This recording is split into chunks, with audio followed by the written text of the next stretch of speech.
Super excited si Kathryn Bernardo habang hinahawakan ang pulang tilon para buksan at makita niya ang kanyang wax twin na talaga namang kuhang-kuha ang kanyang mukha at katawan. 2, 1! This is my Catherine, everyone.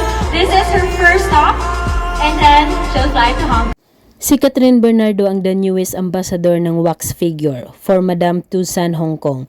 Matatanda ang naging ambassador din noon sa wax figure si Anne Cortez.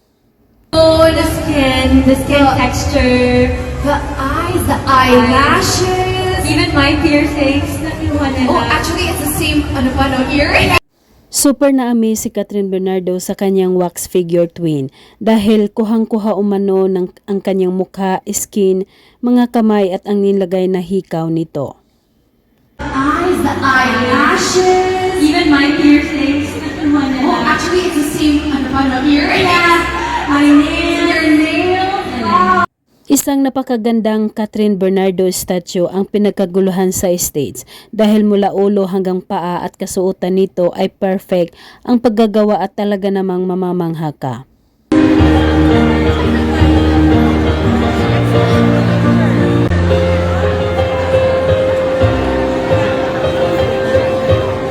Katulad ng lahat ng mga achievement ni Kathryn Bernardo, palaging nandyan ang kanyang pamilya na laging nakasuporta sa kanya. Dumating ito sa naturang event sa pangunguna ng kanyang mami.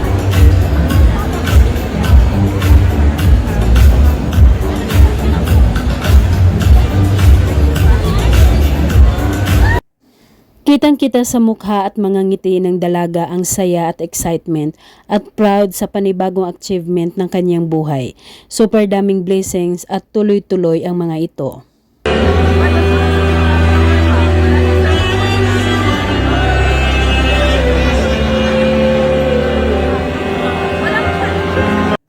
Parang totoong kakambal ni Kathryn Bernardo ang kanyang wax figure nang tinabihan niya ito para kuhanan sila ng picture at magkasing tangkad rin ang dalawa.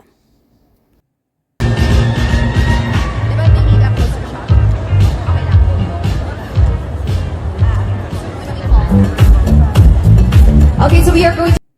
Dumating ang mga boses ng ABS-CBN para suportahan at i-congratulate si Kathryn Bernardo. Super proud din sa kanya sa pangunguna ni Direk Loren Jogi.